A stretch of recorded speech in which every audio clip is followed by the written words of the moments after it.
유다 시파의 시조인 이 유다에 대해서 함께 말씀을 나누고자 합니다. 창세기 38장을 읽다 보면은 조금 의아하게 느껴지는 본문이라고 느끼실 수 있습니다. 창세기 37장에서의 내용과 좀 자연스럽게 이어지지 않기 때문인데요. 이 37장을 보면 요셉이 형들에게 팔려서 이제 애굽으로 끌려가는 이야기가 이제 한창 진행 중인데 갑자기 그 이야기가 멈추어지고 38장 한 장 전체가 전혀 다른 인물인 이 유다의 이야기로 채워져 있는 것을 볼 수 있습니다. 왜 하나님은 요셉의 이야기를 잠시 멈추고 유다의 이야기를 이처럼 자세하게 기록하셨을까요? 이 본문 내용을 보면 사실 이 창세기 38장 이 유다의 이야기는 어떤 특별한 사건이 아니라 어떤 한 가정의 부끄러운 사건으로만 읽고 지나가기 쉬운 본문입니다. 그러나 하나님께서는 이 사건을 통해서 구속사에서 매우 중요한 메시지를 우리에게 보여주고 계신 것입니다. 그래서 오늘 말씀을 함께 묵상하면서 정말 죄 많고 연약한 유다를 끝까지 붙드시고 이 사용하신 하나님의 은혜를 함께 나누고 또 그 가운데 결단하며 우리 역시 이 하나님의 구속의 역사에 쓰임받는 인생이 되기를 간절히 소망합니다. 우리가 잘 아는 것처럼 유다는 처음부터 믿음의 사람은 아니었습니다. 그는 요셉을 시기하고 미워했던 형제들 중에 한 사람이었습니다. 직접 이 요셉을 손으로 죽이지는 않았지만 이스마엘 상인들에게 요셉을 팔자고 제안했던 사람이 바로 이 유다였습니다. 특별히 창세기 38장 1절을 보게 되면 요셉이 팔려간 후에 애굽으로 팔려간 후에 어떤 이유인지는 모르지만 그 후에 유다가 이 헤브론에 살고 있던 이 형제들과 따로 떨어져서 가나안으로 가서 정착했다라고 이야기합니다. 그리고 가나안 사람들이 살고 있는 특별히 그 아둘람 성읍이라는 곳에 거주하였다라고 이야기하는데요. 이 아둘람이라는 곳은 가나안에서도 대표적인 성읍 중 하나였습니다. 가장 가나안적인 문화가 융성했던 곳, 다시 말해서 세상 문화의 중심지가 바로 이 아둘람, 가나안의 아둘람 지역이었다라는 것입니다. 이것은 유다가 신앙 공동체, 이 헤브론에 살고 있던 그 가족 공동체, 신앙 공동체를 떠나서 세상 문화 속에서 이 부적절한 삶의 여정을 시작하게 된 계기를 보여주고 있는 것이지요. 이처럼 유다는 가나안 사람들과 어울릴 뿐만 아니라 2절을 보면 심지어 가나안 여자와 결혼을 하였다라고 이야기합니다. 창세기 28장 1절을 보면 분명히 이삭이 야곱을 불러서 당부했던 내용이죠. 너는 가나안 사람의 딸들 중에 아내를 맞이하지 말라. 그러니까 가나안 여자를 아내로 맞이하지 말라고 명령하였는데 이것조차 어기고 말지요. 이것은 이 친족 간에 왜 그랬을까요? 바로 이 친족 간의 결혼을 통해서 이 이삭은 이 신앙의 순수성을 지키고자 했던 것입니다. 그런데 이러한 당부의 명령조차 거부하고 그것을 망각하고 영적인 타락이 시작되었다라고 볼 수 있습니다. 이것뿐만이 아닙니다. 이것뿐만 아니라 유다는 또 다른 죄를 짓게 되는데 바로 오늘 본문에 나타난 죄입니다. 이 가나안 여자 사이에서 아들 셋을 낳게 되는데요. 장자 엘, 그리고 둘째 오난, 막내 셀라입니다. 그리고 다말이라는 여자를 며느리로 맞이하게 되죠. 그러나 하나님이 보시기에 장자 엘은 악한 사람이었습니다. 그래서 하나님은 이 장자 엘은 하나님이 주시는 기업을 장자로서 받지 못했을 뿐만 아니라 하나님께 일찍 죽임을 당하고 말았습니다. 그래서 이제는 대를 이어갈 수가 없잖아요. 그래서 당시에 계대 결혼법이라는 풍습에 따라서 이 유다는 가문의 대를 잇기 위해 이 둘째 오난을 형수인 다말에게로 들여가도록 합니다.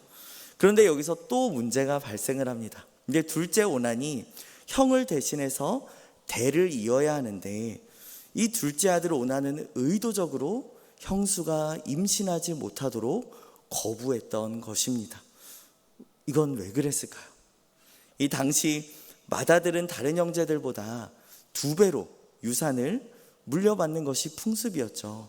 그래서 오난은 형이 죽었기 때문에 자신이 아버지의 재산을 더 많이 받을 수 있었습니다.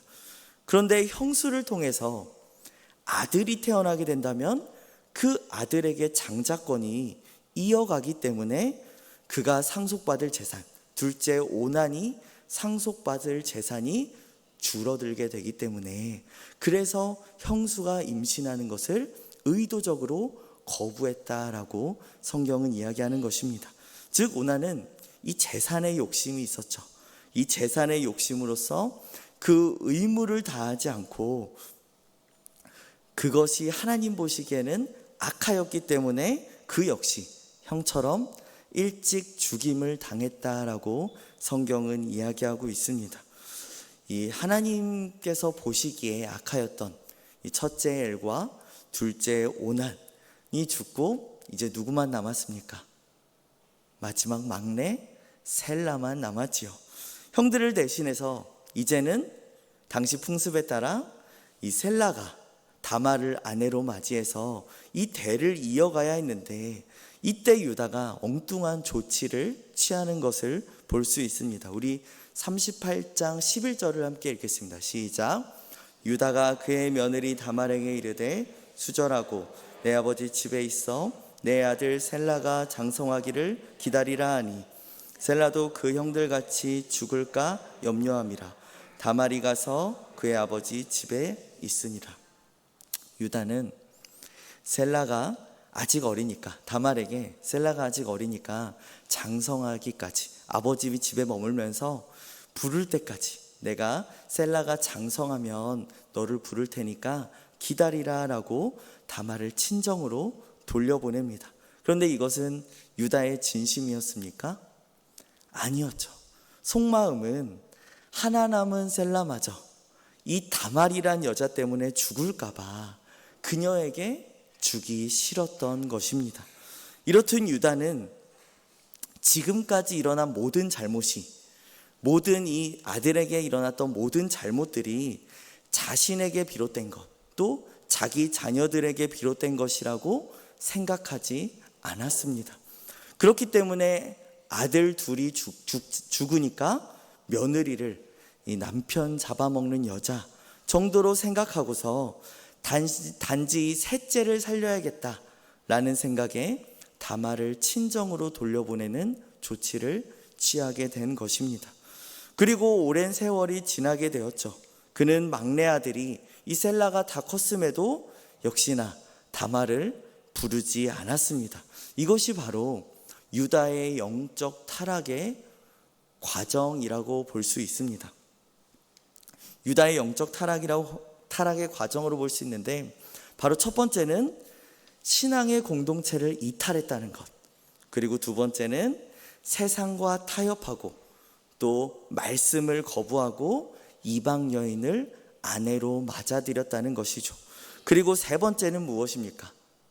거짓을 행하고 그 거짓 약속으로 책임을 회피하는 그 무책임한 모습을 보였다라는 것입니다. 이처럼 그의 삶은 죄의 연속이었습니다. 세상 문화 속에서 보고 배운 것이 바로 이런 것들이었기 때문이죠. 타락한 유다 집안에 이 불행이 찾아온 것은 어찌 보면 당연한 것처럼 느껴질 수 있습니다. 이렇게 세상 가운데 자신의 죄를 죄로 알지 못하고 자신의 잘못은 돌아보지 않은 채 모든 책임을 누구에게로 돌렸나요? 다말에게로 돌리며 살아가던 어느 날, 유다가 다말이 살고 있던 그 딥나라는 곳으로 양털을 깎으러 가게 됩니다. 이 소식을 듣고 다말은 이 자신의 대를 잇기 위하여서 창녀로 변장해서 유다를 유혹하고 또 동침하는 극단적인 선택을 하게 됩니다. 그리고 얼마 후에 이 며느리가 임신했다는 소식을 유다가 듣게 되죠. 그리고 그 유다는 크게 분노하여서 며느리를 이 돌로 쳐 죽이는 정도의 형벌이 아니라 그를 불로 태워 죽여라 라고 하며 격하게 화내는 것을 볼 수 있습니다. 하지만 다말에게는 이 준비된 것이 있었죠. 무엇이었을까요? 바로 담보물이었습니다. 그 유다와의 동침 당시에 받아둔 그 유다의 도장과 끈과 그리고 지팡이, 이것을 담보물로 받아놨었는데, 이것은 한 집안의 가장이자 수장을 상징하는, 그의 신분과 권위를 상징하는 결정적인 증거물이었습니다. 그렇게 다말이 담보물을 내놓자 그때서야 유다가 깨닫게 된 것입니다. 이 모든 사건의 배후가 하나님의 섭리였구나라는 것을 유다가 드디어 깨달은 것입니다. 그리고 유다는 26절에 아주 의미 있는 말을 합니다. 우리 본문 26절을 같이 읽겠습니다. 시작. 유다가 그것들을 알아보고 이르되 그는 나보다 옳도다. 내가 그를 내 아들 셀라에게 주지 아니하였음이로다 하고 다시는 그를 가까이 하지 아니하였더라. 그는 나보다 옳도다. 이것이 유다의 고백이었습니다. 여기서 유다는 단순히 다말이 잘했다, 다말이 현명한 선택을 했다라고 말하는 것이 아닙니다. 그는 자신의 죄를 인정하고 있는 것입니다. 문제는 다말이 아니라 나였다. 약속을 어긴 사람도 나였고 책임을 회피한 사람도 나였다. 모든 책임이 나에게 있다라고 지금 죄를 인정하는 것이죠. 드디어 이 유다가 이 다말의 행동을 통해서 자신의 죄를 깨닫고 자신의 죄를 자백하게 된 것입니다. 사실 유다는 여기서도 책임을 회피할 수 있었습니다. 왜냐하면 며느리에게 깜짝같이 속았잖아요.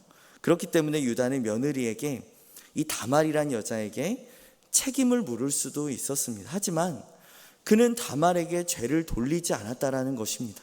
변명하지도 않고 자신의 죄를 고백한다라는 것을 볼 수 있는 것이죠. 사실 대부분의 사람들은 유다가 두 아들을 잃었을 때 이 며느리에게 책임을 물었던 것처럼, 죄를 찾았던 것처럼 문제의 원인을 내가 아닌 다른 사람에게 찾는 모습을 자주 보이곤 합니다.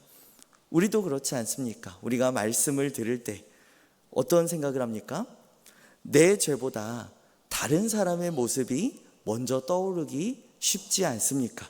아, 이 말씀은 저 사람이 좀 꼭 들어야 되는데, 그리고 또 오늘 저 자매님이 꼭 예배에 나왔었어야 되는데, 이런 생각을 자주 하곤 하지는 않습니까? 정작 하나님께서 나에게 말씀하고 계시는데도, 나의 죄를 깨닫기를 원하시는데도 우리는 먼저 다른 사람을 떠올리곤 한다라는 것입니다. 그러나 하나님께서 원하시는 것은 다른 사람의 죄를 찾는 것이 아니라 바로 내 죄를 발견하는 것입니다. 바로 그때 하나님께서 우리를 변화시키는 것이죠.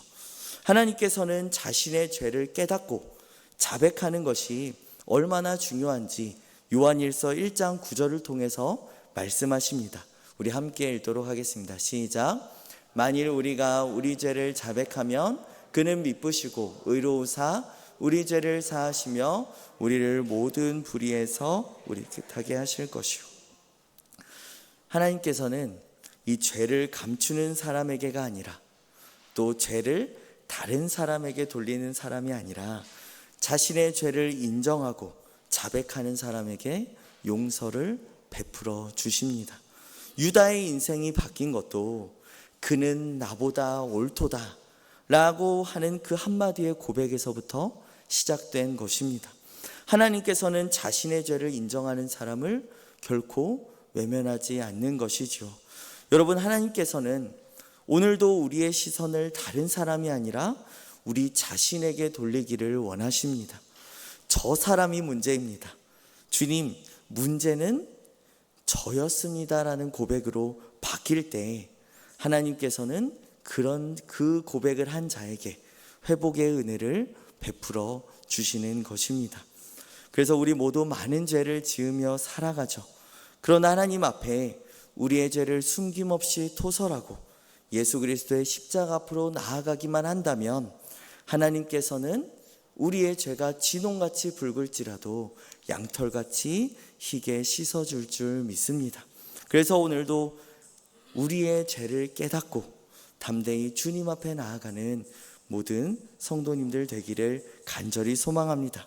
그래서 유다의 모습 가운데 이렇게 자신의 죄를 발견한 유다의 모습, 그 외에 우리가 더 한 가지를 더 눈여겨봐야 할 것이 있습니다. 바로 유다가 이렇게 자신의 죄를 깨닫고 자백한 이후의 삶의 모습입니다.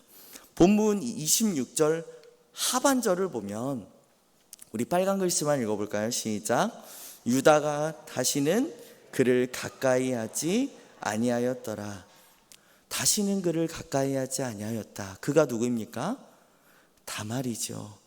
이것을 직역하면은 그리고 그는 다시 그녀 알기를 더하지 아니하였다라고 직역을 할 수 있습니다. 그녀 알기를 더하지 아니하였다. 여기서 알기를 이라는 단어는 히브리어 원어로 야다라는 단어를 씁니다. 이 야다라는 단어는 1차적으로는 알다, 분별하다 라는 뜻이지만 남녀 관계에서는 동침하다라는 뜻으로 쓰인다고 합니다. 이것은 다시 말해서 유다가 어떻게 했다라는 것입니까? 두 번 다시 이 며느리 다말과 동침하지 않았다라는 것을 의미하는 것이죠. 그렇습니다. 비록 유다가 며느리와 수치스러운 그 죄를 지었지만 그럼에도 불구하고 메시아의 조상이 될 수 있었던 것은 자신의 죄를 깨닫는 순간 죄를 자백하였고 철저하게 회개하였을 뿐만 아니라 다시는 같은 죄에 빠지지 않도록 그 삶을 완전히 돌이켰기 때문입니다. 말뿐인 회개가 아니라 철저히 그 삶까지도 행동까지도 돌이켰다라는 것이죠. 여러분, 참된 회개란 무엇입니까? 많은 사람들이 후회와 회개를 착각하곤 합니다. 물론 후회하는 사람도 눈물을 흘릴 수 있습니다. 그리고 후회하는 사람도 자신의 잘못을 깨닫고 또 마음도 아파할 수 있죠. 내가 왜 그런 선택을 했을까? 내가 왜 그런 말과 행동을 했을까 하며 진심으로 후회하면서 괴로워할 수 있습니다. 그러나 후회와 회개의 결정적인 차이가 무엇입니까? 바로 방향의 변화이죠. 후회는 자신의 잘못으로 인해서 생긴 결과를 슬퍼하는 것입니다. 하지만 회개는 자신의 죄를 인정하고 누구에게로 방향을 돌이키는 것입니까? 하나님께로 그 삶의 방향을 돌이키는 것, 그것이 바로 회개입니다. 다시 죄의 자리로 돌아가지 않는 것이죠. 다시 말해서 회개는 하나님을 선택하는 것이고 후회는 또다시 누구를 선택하는 것입니까? 나를 선택하는 것, 그것이 바로 후회입니다. 성경에는 후회했지만 변화되지 못한 사람이 있습니다. 바로 유다와 동명이인 가룟 유다지요. 그는 예수님을 팔아넘긴 후에 자신의 잘못을 깨닫고 괴로워했습니다. 성경은 그가 은 30을 돌려주면서 자신의 잘못을 뭐하고 있습니까? 후회하고 있다라고 이야기합니다. 그러나 그의 후회는 하나님께로 돌아가는 회개가 되지 못하였다라는 것이죠. 반면 오늘 본문의 유다는 달랐습니다. 유다는 자신의 죄가 드러날 때 변명하지 않았고 다말을 탓하지 않았습니다. 그는 나보다 옳도다 라고 고백하고 다시는 같은 죄의 자리로 돌아가지 않았다라는 것이죠. 이것이 바로 하나님께서 기뻐하시는 참된 회개의 모습이라 할 수 있는 것입니다. 회개는 그저 이 자리에서 눈물로 기도했다라고 해서 끝나는 것이 아니라 삶으로 증명된다라는 것을 우리가 반드시 기억하길 바랍니다.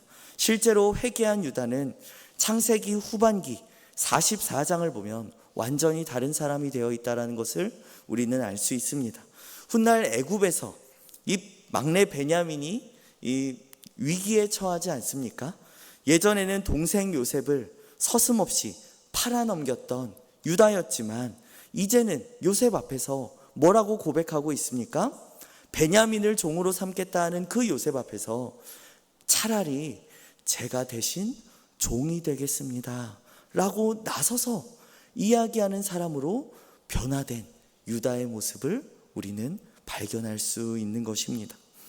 구덩이에 팔아넘기던 자가 이제는 동생을 위해서 스스로 노예되기를 자처하는 자로 변화된 것입니다.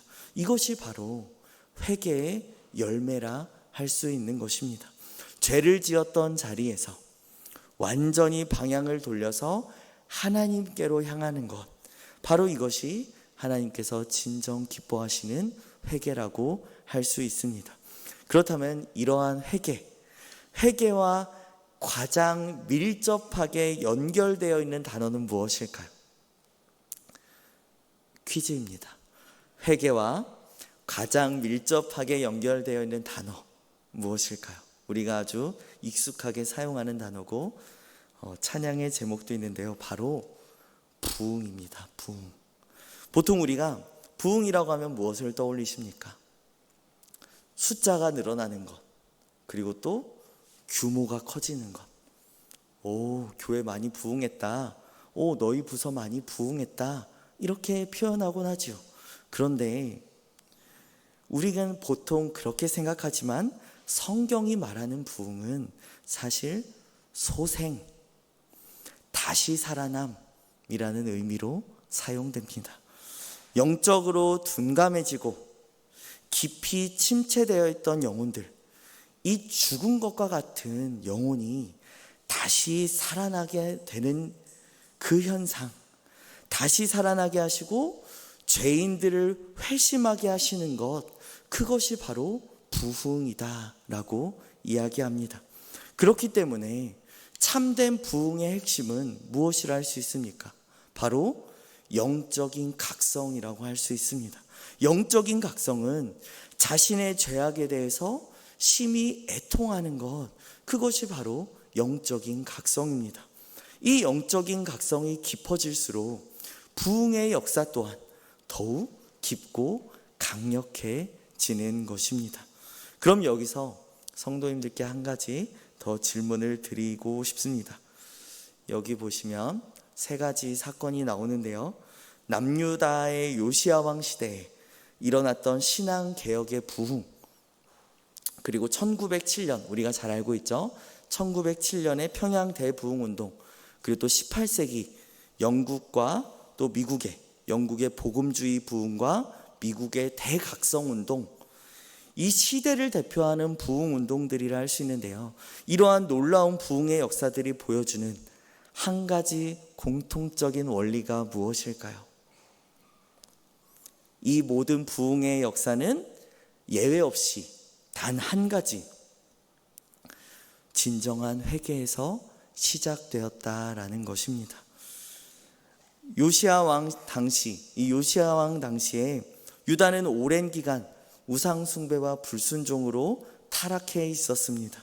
그런데 성전 수리 중에 요시야는 하나님의 율법책을 발견하게 되었고, 요시야 왕은 말씀을 듣자 자신의 옷을 찢으며 하나님 앞에 무엇을 하게 됩니까? 회개를 하게 되죠. 그리고 단순히 마음으로 이렇게 회개하는 데서 그치지 않고 국가 전체에 뿌리 깊게 박혀있던 이 우상 숭배의 흔적을 뿌리째 뽑아내고 하나님과의 관계를 회복하는 영적인 개혁을 단행하는 것을 볼 수 있습니다. 이처럼 요시야 시대의 부흥은 새로운 프로그램이나 아니면 요시야 한 사람의 어떤 능력이나 뛰어남으로 인하여서 어떤 인간적인 열심으로 인하여서 시작된 것이 아니라 하나님의 말씀 앞에서 자신의 죄를 깨닫고 돌이킨 회개에서 시작되었다라는 것입니다.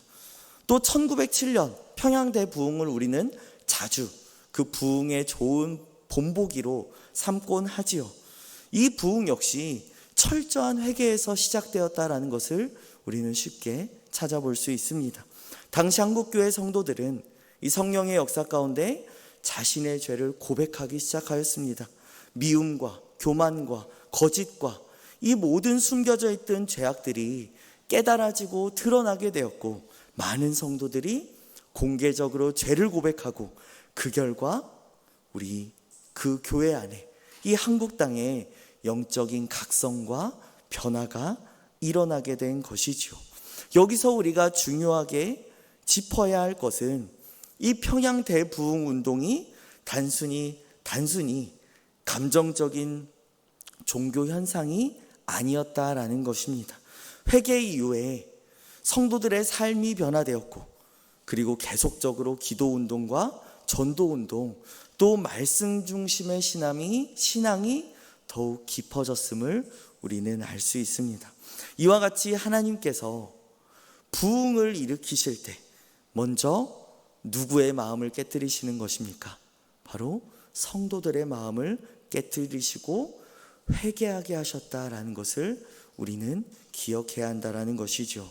요시야 시대의 부흥도, 평양 대부흥운동도, 영국과 미국의 18세기 부흥운동도 모두 하나님 앞에서 자신의 죄를 인정하고 돌아서는 자리에서 시작되었음을 우리는 잊지 말아야 할 것입니다. 그렇다면 우리는 어떻습니까? 여러분들도 새누리의 영적 부흥을 날마다 꿈꾸고 계시죠. 지금도 꿈꾸고 계시죠. 그것을 위해서 기도하고 계시죠. 그럼 오늘 우리에게 필요한 것이 무엇일까요? 어떤 새로운 프로그램입니까? 어떤 대형교회가 갖고 있는 시스템입니까? 아니면 어떤 더 많은 행사, 아니면 더 많은 봉사, 섬김입니까? 아닙니다. 그 전에 하나님 앞에서 우리 각자가 우리의 마음을 점검하고 우리의 삶을 살피며 돌이키는 그 참된 회개가 우리 가운데 일어나야 할 줄 믿습니다. 우리가 말씀 앞에 우리의 죄를 깨닫고 가슴을 찢으며 통회하고 삶의 방향을 돌이킬 때 회개가 길을 열고 하나님께서 그 길 위에 회복과 부흥의 역사를 일으키실 줄 믿습니다. 사랑하는 새누리 성도 여러분, 우리의 눈으로 보면 여전히 유다는 결코 예수님의 계보를 이어갈 만한 유다 지파의 시조로 어울리는 사람은 아닌 것처럼 보입니다. 하나님의 말씀을 떠나서 이방 여인과 결혼했고 자신의 책임을 또 외면했고 부끄러운 죄까지 범했던 사람이 바로 유다였잖아요. 그럼에도 하나님께서는 이 유다와 또 다말 사이에서 베레스를 태어나게 하시고 이 베레스를 예수 그리스도의 육적인 조상으로 삼으시면서 죄 많은 그 한 사람을 통해서 구원의 역사를 이루어 가셨습니다. 이것이 하나님께서 오늘 우리에게 주시는 은혜의 메시지인 줄 믿습니다. 하나님께서는 완벽한 사람을 사용하시는 것이 아니라 자신의 죄를 깨닫고 하나님께 돌이키는 사람을 용서하시고 새롭게 하셔서 하나님의 구속사에 귀하게 쓰임받는 인생으로 세워 가시는 줄 믿습니다. 하나님께서는 지금도 회개하는 백성 그 한 사람을 통해 구원의 역사를 이루어 가십니다. 그러므로 날마다 우리가 말씀 앞에 서기를 원합니다. 말씀 앞에서 남의 죄를 찾지 마시고 바로 나의 죄를 발견하는 은혜가 있기를 간절히 소망합니다. 그리고 그 죄 앞에서 숨기거나 변명하지 말고 겸손히 주님께 자백하며 죄의 자리에서 돌이키시기를 바랍니다. 그럴 때 하나님께서는 우리의 심령을 새롭게 하시고 우리의 가정과 교회 가운데 참된 부흥의 역사를 허락해 주실 줄 믿습니다. 또한 우리를 하나님의 구속사에 귀하게 쓰임받는 주인공으로 세워주실 줄 믿습니다. 바라기는 오늘 말씀이 우리 각자의 마음을 비추는 거울이 되기를 원합니다. 말씀 앞에서 자신의 죄를 겸손히 인정하고 하나님께로 온전히 돌이키는 은혜가 우리 모두의 삶 가운데 있기를 간절히 소망합니다. 그러한 참된 회개를 통해서 하나님께서 이루어 가시는 구원의 역사와 이 시대에 그리고 새누리의 부흥의 역사 가운데 귀하게 쓰임받는 우리 모든 성도님들 되시기를 주님의 이름으로 간절히 축원합니다.